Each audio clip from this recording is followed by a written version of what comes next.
గురుగారు వింటున్నామా? అంటే మన సనాతన సాంప్రదాయం కానివ్వండి, ఏదైనా గూడా డ్రెస్ సెన్స్ గురించి చిన్నప్పటి నుంచి నేర్పిస్తూ ఉంటారు మనకి. ఈ ప్రతి ఇంట్లో గూడాను. పట్టు నీళ్ళు చక్కగా ఆడపిల్లని ఒక ఈ సిగ్గుబిళ్ళ దగ్గర నుంచి ఇంకెందుకు మనం పచ్చిగా మాట్లాడుకుంటే.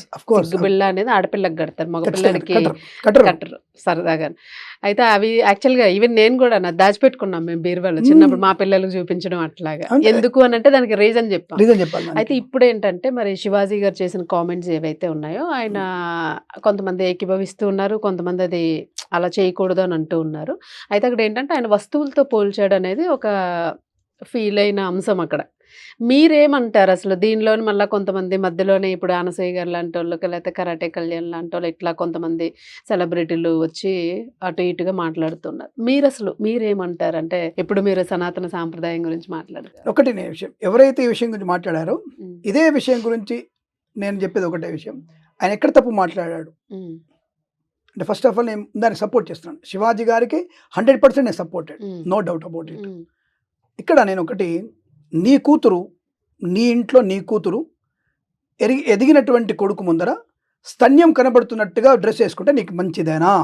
ఇది నేను అడుగుతున్నటువంటిది. ఎవరైతే సెలబ్రిటీలు ఉన్నారో, ఎవరైతే దీన్ని అపోజిట్ చేస్తున్నారో, దీన్ని అంటే తప్పుగా మాట్లాడుతున్నారో, మీకు అది సమంజసమేనా? అలా సమంజసమైనప్పుడు మీరు ధర్మానికి వ్యతిరేకులు, సనాధర్మానికి కాదు. ముస్లిమ్స్ కూడా మీరు ముస్లిమ్స్ ఇళ్ళలో ఎప్పుడైనా మీరు అలా చూసారా? ముస్లింలు ఎప్పుడైనా చూసారా వాళ్ళని? మరి మనం వాళ్ళ మాత్రం ఎందుకు వేసుకుంటున్నాం? అక్కడ ఆయన ఏమన్నాడు? సినిమాలో ఎలాగో మనం అంగ ప్రదర్శన కనబడుతోంది.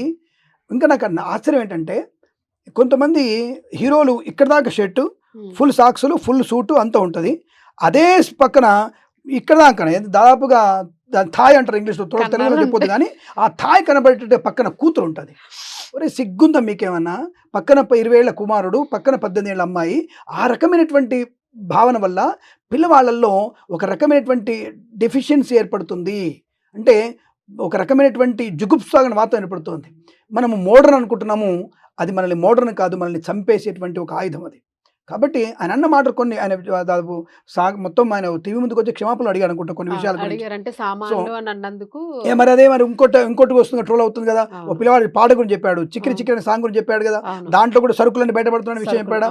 సరే అంతేలే. సంతలో సరుకు అనే ఒక పాట కూడా ఉందిగా, సంతలో సరుకెళ్ళి దూసుకెళ్ళి అనేటువంటి పాట కూడా ఉందిగా. మరి ఇప్పుడు ఇది చేప ముళ్ళు, ఆ ముళ్ళు, ఈ ముళ్ళు అని చెప్పేసి ఇవన్నీ మాట్లాడినప్పుడు దానికి ఉపమానాలు ఏంటి చెప్తాం మనం? సంతలో సరుకు దోచుకెళ్ళని చెప్పేసి. మరి అదే పోయింది. ఒకప్పుడు సిల్క్ మీద పాడింది, బాయలు సయ్యా బావలు సయ్యాలు. దాంట్లో ఏం మాటలు, దాంట్లో ఏం పదాలు, దాంట్లో ఏం మాట్లాడారు మీరు? ఆలోచించండి ఒకసారి. అంటే ఇక్కడ నేననేది, జయసుధ గారు నటించారు, రేవతి గారు నటించారు, భూమి గారు నటించారు, సౌందర్య గారు నటించారు. ఇప్పుడున్నటువంటి ఈ రష్మిక మందన లాంటి కంటే సూపర్ స్టార్లు వాళ్ళు, శ్రీదేవి లాంటి వాళ్ళు. శ్రీదేవి గారు ఒక చూపించండి ఒకసారి, ఎక్కడైనా అసభ్యంగా ఉందేమో. ఆయన బాలుడు పోయిన తర్వాత ఆమె కూడా తప్పు పడింది, కానీ తెలుగులో చూపించండి, ఆవిడ కూడా తప్పుగా చూపించండి. సరే, ఆకర్షణ అనేది సినిమాల ప్రపంచానికి కొంత ఆకర్షణ కావాలి, ఉంటే చూస్తారు కాబట్టి అది కొంతవరకు పరిమితి దాటిపోయింది. కానీ ఒకప్పుడు వాణిశ్రీ గారు అలా చేశారా? ఒకప్పుడు మరి శారద గారు చేశారా? మరి అందరూ అప్పుడు ఉన్నటువంటి అందరూ చూడలేదు అప్పుడు అందరూ కూడా. అలాంటివి తీసుకొస్తే సరిపోయేది, నీకు అలాంటి తీసుకొస్తే సరిపోయేది. ఇలాంటి సినిమాలు కూడా నిండు చీరకట్టు సినిమాలు, పరికిణి తిట్టిన సినిమాలు అంతా కూడా అద్భుతంగా నడుస్తాయి. సో కాబట్టి ఆయన అన్న మాట 2 మాటలు, సరే పొలు మాటలు ఒక 2 మాటలు పైకి వచ్చాయి, అది మనం ఆక్షేపించేది కాదు. దాన్ని యాక్సెప్ట్ చేస్తానంటే యాక్సెప్ట్ చేయండి. సరుకులంతా బయటపడుతున్నాయనే విషయంలో సరే మాట దొల్లింది అని తప్పు క్షమాపణ అడిగాడు, క్షమాపణ అయిపోయాడు. దీనికి మళ్ళీ మహిళా కమిషనర్కి విచారణకు రావాలి. అరే విచారణ ఏం చేస్తారు? విచారణ వచ్చేసి సారీ అమ్మ నోటిస్తాడు, సారీ క్షమించండి ఆ మాట అని చెప్తాడు. ఆయన టీవీ ముందు చెప్పాడు, కానీ పేపర్ ఎందుకు ఇవ్వడం? ఆయన అన్ని టీవీల ముందు చెప్పేశాడు. ఓకే, దానికి నేను ఏకపక్షంగా నేను క్షమాపణ చెప్తున్నాను చెప్పాడు, నా సోదరి మళ్ళీ ఎవరికైనా ఇబ్బంది అయితే. కానీ ఆయన ఏమంటున్నాడు, నా కామెంట్స్ వెనక్కి తీసుకోండి, మీరు అసభ్యమైనటువంటి వస్త్రధారణతో వస్తే మీకు ప్రమాదము. దానివల్ల ఒక ఇన్ఫ్లుయెన్స్ ఉన్న వ్యక్తి అమ్మ. ఇప్పుడు ఎలా ఉంటుందంటే, అప్పుడెప్పుడు ఒక రాజమౌళి కూడా ఒక మాట మాట్లాడాడు, ఏది దేవుడు నమ్మకం అని చెప్పేసి. ఇన్ఫ్లుయెన్స్ ఉన్నటువంటి వ్యక్తి ఒక మాట దొల్లితే అది ప్రమాదాన్ని కలిగిస్తుంది. అతని ఫాలోవర్స్ అందరూ కూడా వక్ర మార్గం పట్టే అవకాశం ఉంది. కాబట్టి అలాంటివి వద్దంటున్నాడు. సో ఇంకోటి, అమ్మాయిలకి అభద్రతా భావం ఉంటుందిగా. ఇప్పుడు షోరూంలోకి వస్తున్నారు ఓపెనింగ్లకి, ఎవరైనా సరే సెక్యూరిటీ లేకుండా చూస్తాను నేను అలాంటి డ్రెస్ వేసుకొని. మీ ధైర్యం ఉంటే అదే నిండా చీర కట్టుకొని రండి, ఒకళ్ళ దగ్గర రారు మీ దగ్గరికి. అంటే ఇలాంటివన్నీ కూడా మనకి తప్పకుండా సమాజంలో అర్ధనగ్న ప్రదర్శనలు అనేవి ఉండకూడదు. అది ఉండి మనల్ని నాశనం చేస్తున్నాయి, మన పిల్లల్ని నాశనం చేస్తున్నాయి. ఒకప్పుడు చున్నీ అంటే ఒక డ్రెస్ మీద చున్నీ కంపల్సరీ ఉండేది. ఇప్పుడు చున్నీలు కూడా లేవు, చున్నీలు పోయినాయి. మరి అదే ఇతర మతాల వాళ్ళు ఎండ ఎందుకు కప్పుకుంటున్నారు? వాళ్ళు ఎండ ఎందుకు వాళ్ళు ఏం వేసుకుంటున్నారు? వాళ్ళు ఎందుకు అవే ప్రశ్న చేయట్లేరు? ఎందుకు సనాధర్మంలో వ్యక్తులు మాత్రమే ఇలా చేస్తున్నారు మీరు? అంటే మీ పిల్లల్ని యాక్సెప్ట్ చేస్తున్నారా? మోడర్న్ అనుకునేటువంటి మూర్ఖత్వంతో వెళ్ళిపోతున్నారా? కాబట్టి అవయవ ప్రదర్శన అనేది తప్పకుండా అది మంచిది కాదు. ఇది నా కూతురుగా చెప్తాను నేను నిక్కర్షగా చెప్తాను, నిర్కర్షగా ఎట్టి పరిస్థితిని యాక్సెప్ట్ చేయకూడదు. మన పెంపకంలో ఉంటుంది ఆ విషయం.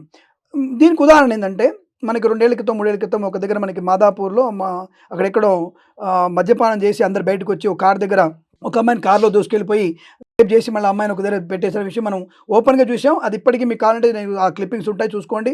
మీరే వీడియో ఈ సోషల్ మీడియాలో పెట్టారు, ఇదిగో అమ్మాయి కారు ఎక్కుతుంది, లాక్కుంటున్నారు, అమ్మాయి లాగిందా, లాక్కెళ్ళారా, చేసేది తెలియదు, కానీ అమ్మాయి వెళ్ళిపోయారు. ఎక్కడ ఆ అమ్మాయి డ్రెస్లు ఎలా ఉన్నప్పుడు మిడ్డీ కట్టుకొని ఉంది. అంటే అర్ధనగ్న ప్రశ్న ఎందుకు? అక్కడ తాగినోడికి, ఒకవేళ తాగినోడికి పబ్కి వెళ్ళి తాగిన వాడికి అక్కడ కజిన్ ఉందా, సొంత చెల్లెలా, పరాయి చెల్లెలా అనే విషయాన్ని ఎవరికి మస్తిష్కంలో ఉండదు. వాడికి మదం మాత్రమే ఉంటుంది. మదం అంటే ఏమిటి? ఆ కోరిక తీర్చుకోవాలి అంతే. అప్పుడు ఆ పిల్లకు కూడా స్పృహ ఉండకపోవచ్చు. అంటే ఇలాంటివి జరగడానికి అవకాశం ఉందిగా. ఇలాంటి అవకాశం ఉన్నప్పుడు నువ్వు అర్ధనగ్నం ఎందుకుంటున్నావు? నువ్వు అలాంటి నగ్న ప్రదర్శన చేసినావు కాబట్టి వాడికి కాముకమైనటువంటి కోరిక ఏర్పడింది. వాడికి ఆ కాముకమైన కోరిక ఏర్పడింది కాబట్టి వాడు తప్పు చేస్తాడు. వాడు అలా చేయకుండా అంటే మనం జాగ్రత్తగా ఉండాలిగా. అది ఉన్నప్పుడే కదా. కాబట్టి తప్పకుండా శివాజీ గారి కామెంట్స్ 100% కరెక్ట్ అండి, దాని ఎటువంటి ఇబ్బంది లేదు. అది ముఖ్యంగా సనాధర్మానికి పనికొచ్చేటువంటి మాటలు కాబట్టి ఆ విషయంలో నేను పూర్తి ఏకీకరిస్తున్నాను. కాబట్టి పాటలు అనేవి, పాటల్లో కూడా తప్పుడు సరుకులు అని చెప్పి పాటలు కూడా పెట్టారు, అవి కూడా ప్రమాదమేక. కాబట్టి ఇవన్నీ కూడా మనం చూసుకుంటే శివాజీ గారు చెప్పినటువంటి మాట ఎట్టి పరిస్థితులు అది అందరం కూడా ఆచరణీయమైనది. అది విని మన పిల్లల్ని జాగ్రత్తగా చూసుకుంటే మంచిది. సినిమా లోపల ప్రదర్శన వేరు, సినిమా బయట ప్రదర్శన మంచిది కాదు. ఈ పదంతో ఏమంటారంటే ఇంకా ఆడవాళ్ళని తొక్కేయాలని చూస్తున్నారు మీరు. వాళ్ళకి స్వతంత్రం వద్దా? బట్ట స్వతంత్రాన్ని కూడా మీరే చెప్తారా ఎలా వేసుకోవాలి మగవాళ్ళు?